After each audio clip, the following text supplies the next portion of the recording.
Manusia nggak ada yang sempurna, termasuk Pak Joko Widodo. Banyak masyarakat mengatakan Pak Joko Widodo itu orangnya tidak baik, tapi juga tidak sedikit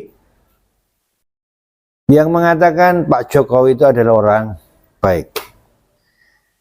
Itu wajar. Semuanya, semua manusia punya sisi jelek, sisi baik. Semua manusia ada yang senang, ada yang tidak senang. Tetapi kalau ada orang mengatakan Pak Jokowi itu adalah presiden yang bengis, perlu dipertanyakan orang yang mengatakan itu. Apalagi yang mengatakan adalah seorang yang mengatakan punya intelektual yang tinggi, dia punya jabatan, dan punya kasta yang tinggi. Kalau itu zaman dulu kasta ya, sangat disayangkan. Kita lihat ada sebuah video, kita lihat dulu. Rocky, ya, kita minta komentarnya mengenai kasus ijazah palsu dari sisi akal sehat publik. Apa pentingnya dan apa perlunya ada keterbukaan, transparansi dan pengungkapan kebenaran serta dikaitkan dengan akal sehat publik, kemudian peradaban ilmiah dan peradaban demokrasi kita. Silakan. Saya mengamati proses panjang ini, tetapi ada hal yang absurd. Karena soal ijazah ini bukan soal pidana. Warga negara bertanya pada kepala negara. Jadi itu tidak ada delik di situ. Di mana ada pidana ketika warga negara bertanya pada kepala negara? Yang dipertanyakan memang adalah soal ijazah tuh.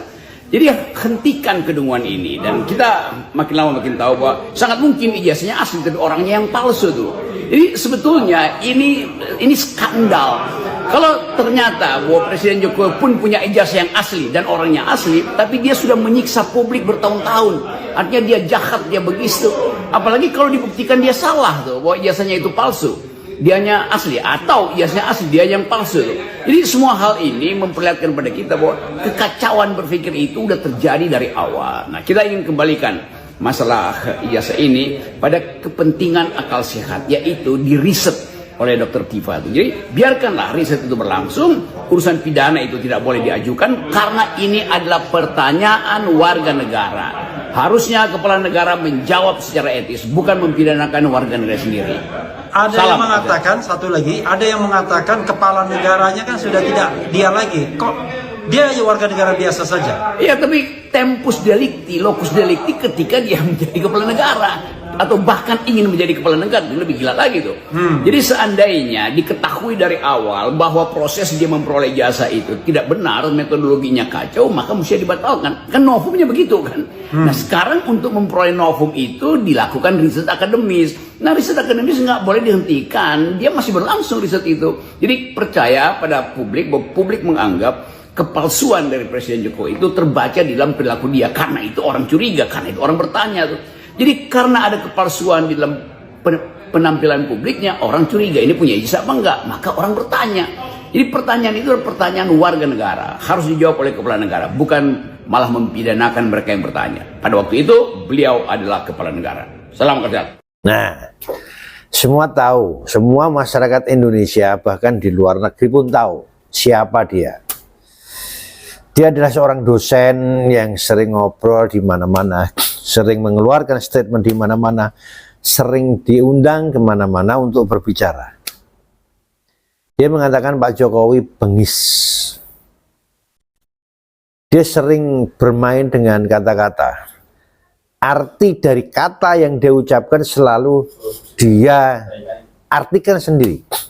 Dia sering mengatakan dungu, mengatakan siapapun dungu, bahkan Prabowo pun dikatakan presiden yang goblok, tolol.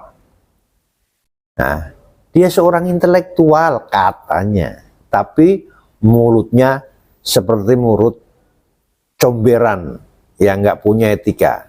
Cuman herannya, saya heran juga, dia nggak pernah kena masalah. Negara apa ini, saya kadang heran negara kita ini. Orang jelas-jelas mengatakan, seseorang warga negara mengatakan presidennya tolol, dungu,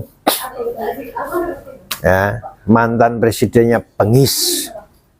Tapi ini nggak pernah terjerat hukum. Negara macam apa ini? Sementara kalau orang kecil seperti saya, pakai rendahan seperti ini, salah sedikit pasti disikat. Salah sedikit terus apalagi rakyat jelata. Nah, memang sangat-sangat terbalik-baliklah negara ini. Di Indonesia sudah lama mengenal adat ketimuran. Adat ketimuran. Kita mengatakan orang dungu itu, kalau adat istiadat Indonesia, apalagi orang Jawa, itu adalah kalimat yang kasar. Kita mengatakan orang bengis, itu adalah suatu predikat yang sangat jelek. Kita lihat, bengis itu kejam. Ya, seorang kepala negara yang bengis. Pak Jokowi bengisnya di mana? Dia santun sama masyarakat, baik, ramah. Ya, oke lah, tidak setuju, tidak senang dengan kebijakan Pak Jokowi selama 10 tahun, 2 periode ini, bolehlah. Tapi cara mengkritik, cara menyalahkan itu ya agak santun ya. Yang santun, yang realistis lah. Sekali lagi Pak Jokowi memang punya kelemahan, tapi kebaikan, keunggulan, nilai plusnya Pak Jokowi juga banyak sekali dibanding kekurangannya. Rocky Gerung pun demikian, dia bukan orang yang sempurna, dia bukan orang yang bisa segalanya. Ya. Menurut saya Rocky Gerung adalah orang yang paling rendah derajatnya karena mulutnya, bukan karena intelektual atau kepemikiran atau idenya. Dia paling rendah di Indonesia ini, dilihat dari mulutnya. Wassalam.